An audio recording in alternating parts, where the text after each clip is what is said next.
कभी सोचा है कि कुछ कहानियां जैसे द जंगल बुक हमें सालों साल क्यों याद रह जाती हैं?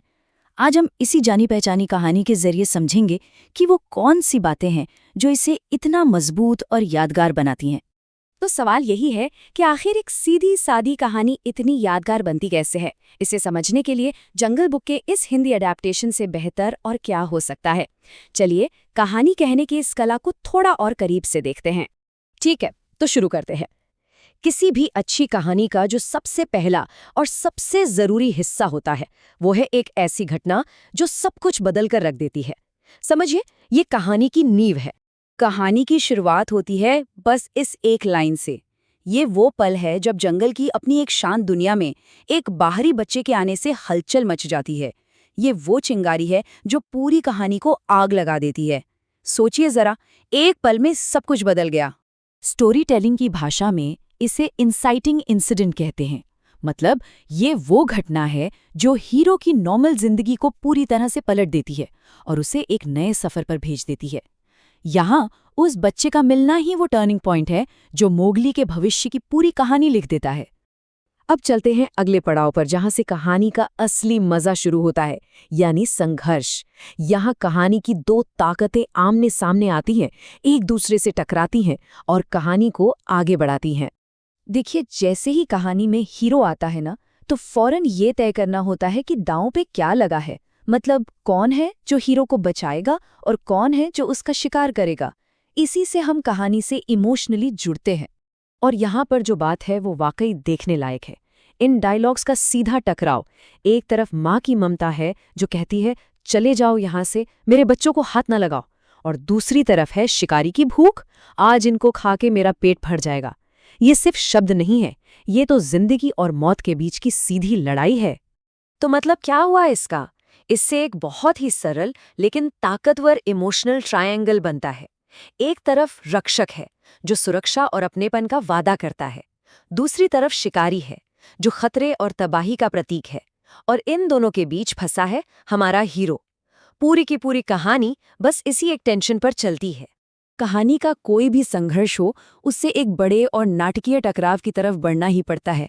एक ऐसा पल जहां हीरो और विलेन का आमना सामना होना तय है। और सच कहें तो हम सब उसी पल का तो इंतजार करते हैं। और ये टकराव यूं ही अचानक नहीं हो जाता। नहीं, इसे बनाने का एक क्लासिक तरीका है जिसमें 3 स्टेप्स होते हैं। पहला, अपराध, मतलब कोई नियम तोड़ा जाता है।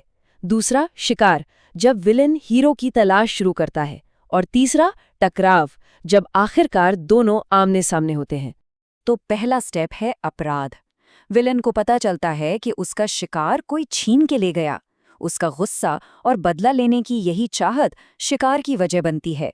यहीं से असली खेल शुरू होता है। और फिर आता है दूसरा स्टेप, शिकार। यहाँ टेंशन और बढ़ जाता है। विलेन अब सीधा हुक्म देता है जिससे खतरा अब सिर्फ मोगली के लिए है। ये पर्सनल हो गया है। अब ये सिर्फ शिकार नहीं रहा, एक मिशन बन चुका है। और फिर वो पल जिसका सबको इंतजार था, टकराव। हीरो और विलन आखिरकार एक दूसरे के सामने हैं। सारी तैयारी, सारा तनाव बस इसी एक पल के लिए था। अब क्या होगा? तो हमने कहानी के हिस्से तो देख लिए, पर सवाल ये है कि ये काम क्यों करता है। चलिए अब कहानी की आत्मा को समझते हैं। ये जानने की कोशिश करते हैं कि ये सिंपल सा स्ट्रक्चर हमारे दिलों को इतनी गहराई से क्यों छू जाता है। और ये है वो पल जो सब कुछ सही कर देता है। हीरो, जो कभी तूफान में मिला एक बच्चा था, आज वो उसी समाज का एक हीरो बन चुका है जिसे सब अपना चुके हैं। उसकी बहादुरी ने उसे अपनेपन का हक दिलाया है। यही तो उसकी असली जीत है। तो कुल मिलाकर वो जीतने वाला फॉर्मूला है क्या? एक मासूम हीरो, एक साफ साफ बुरा विलन, सुरक्षा और अपनेपन के लिए एक लड़ाई, और आखिर में अच्छाई की जीत। ये चीजें मिलकर एक ऐसी कहानी बनाती हैं जिसे बार बार देखने का मन करता है। और असल बात तो यही है, कहानी की असली ताकत उसकी मुश्किल बनावट में नहीं है, बल्कि इस बात में है कि वो कितनी आसानी से हमारी अपनी बुनियादी भावनाओं को छू लेती है। जैसे सुरक्षा की जरूरत, एक समाज का हिस्सा होने की चाहत और न्याय की उम्मीद। ये वो चीजें हैं जो हम सब चाहते हैं।